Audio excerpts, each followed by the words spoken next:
What's up, YouTube? Big Face Trucker coming at you. Chilling. Just this quick video. Up here in Pittsburgh right now. Had to do a 10-hour. About to head back down to Georgia, where the rates are great.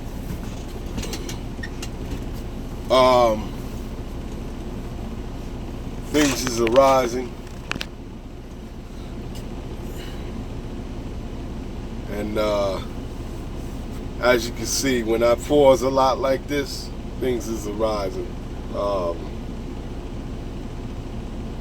Just trying to figure out some things right now, but other than that, still out here on the grind, doing what I gotta do. Headed down to Georgia, drop this trailer off and go pick up my trailer. I'm letting you know this, but when it's all said and done, I probably will disappear again, because I gotta make some other things happen. And that's what we do. We're supposed to make our business better, right? So that's the deal. But had some issues when I went up to New York. Right after I made my last video, the truck broke down, needed a starter in, and if you're ever up there, up north, and you got a Snyder Finance truck, and they send these people out, tell them you don't want them, all right? The truck needed a starter put in. They sent out a mechanic. I diagnosed the truck already, so I told them bring a starter, which was more time. The mechanic got out, and he started diagnosing the truck. So I said, look, I diagnosed it needs a starter. He says, well, I gotta do it. I understand that part. Don't go on what the customer says, all right? He's like, oh, I put a starter in it, and all I had to do is tighten up a ground. Well, I said, look, I tightened up all the grounds, all the positives. I even went through the chassis grounds and everything. I did a test with a test light. I was getting signal down to the starter, but the starter was not shooting out. Plain and simple, all right? Took two guys to do that. I did that with a yard jockey. So I knew it was starter. If I had the tools, if I had my tools with me, which I'll learn my lesson, I'd have had that starter out. Plain and simple. Snyder Finance did not, not Snyder Finance, but Snyder Finance has a company that holds our maintenance account for our truck. And they sent out these bandoodle mechanic. And the mechanic got out here, and he left bolts out, because when I backed the truck up, there was extra bolts on there. My wires are hanging, so obviously I got to get up in there and put the bracket back on. Also, I got to P-tie the wires so they don't rub up on against something. They do have a wire loom on it to protect the wire, but I'm not going to let that go on long. Once I get down to Georgia and get to the house, it's a wrap. I'm going to fix it the right way. He was leaving bolts out. Bolts that he was saying that I can't get my hand in there to get in, so I had to do it. So long story short, I was out there helping him put my starter in my truck, because I wanted the job done right. If you was anybody that, I'm not going to say lady or man, and you didn't know nothing and you stayed in the cab and you waited for him to finish, he would have left some bolts off your starter. All right? So sometimes you got to get out there and watch him. Yeah, I remember being a mechanic, a technician, and customers would stand there and watch over you.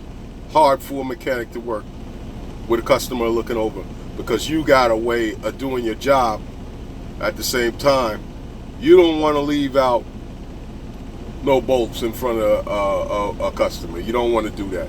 And when you do that, that shows your craftsmanship of how you work on other trucks. So I wasn't really upset about that, but I told the company that holds the maintenance about the shoddy work that he did. But see, that company is real messed up. So if you ever get a Snyder Finance truck, do not participate in the maintenance account. They run your money, they spend it the way they want to spend it, and it's just it's a bad taste in the mouth. I've learned my lesson. As y'all know, I'm about to go get this trailer, brand new Wabash, and I put in same place where I got the trailer. I'm putting in. I'll find out information today to get me a new Freightliner.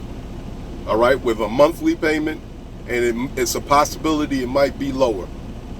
All right, so that's the new news right there. I'm working on that next.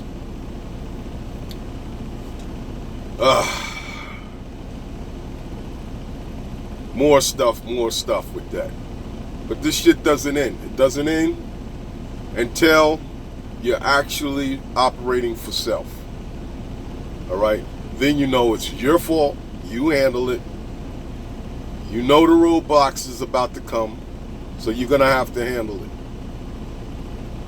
Other than that, when you're dealing with people that has, if it's a middleman or it's another middleman in between you getting to the direct thing or getting something done, all right, you still have to wait on people. I wouldn't call that 100% owner-operator, all right? Just do the percentage of how you're operating your business. If you're operating off of 85 like me, or you're operating your business off of 86 or 80% or 90%, you're 90% owner-operator. You're not 100%. Let's get that straight, all right? In my world, the way I see it, all right? If you're running your business from turnkey all the way till the time you go home, that's you, owner-operator, all right? But if you got somebody else doing your paperwork, you got somebody else sending in your settlements, then yeah, you are on a percentage of being an owner-operator. You're not 100%. You could say you're owner-operator, yeah, you know, you're doing the same thing, but at the same time, you know, it is what it is. And I think 100% is when you own your truck, own your trailer, pick your own loads, got your direct shipper, don't have to deal with brokers. That's 100% owner-operator, handling your own business. So some of us is shooting that way. Some of us don't want that path, you know, and some of us just easy with the percentage rates on companies that, you know, that pay out or whatever.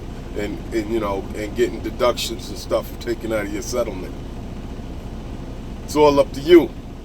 You know what I'm saying? It's all up to you. I know me, and you're supposed to know yourself and what you want for your family and how bad you want it, how long you want to be out here in the truck.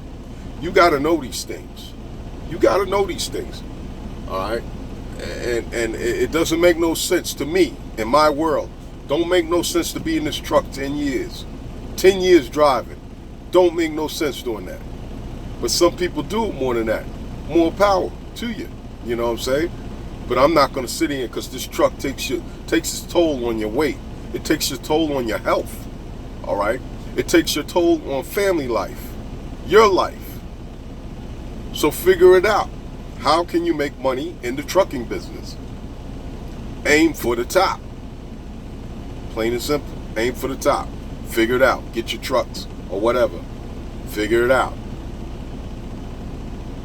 It's not hard. It's just a procedure. It's a mental thing, a mental game. If you go into it thinking negative, that's what you're going to get out of it. If you keep hitting it positive, you're going to get there. Regardless, you're going to get there. You're going to make some mistakes, but you're going to get there. But look, this is the Big Face Trucker signing off. I figured I'd just drop that quick video. Headed down to Georgia, do my thing. I'll give you good looks on when I go get that trailer, you know. And then I'm gonna send you. Some of you guys out there that's looking for a trailer. I found the lady. I found her, and I gotta talk to her. And when I talk to her, I'm gonna send you the information to her so you can go up there and grab you one like I did. All right. So yo, this is the Big Face Trucker. You know what I do. Right with the left and speak from the right. Peace.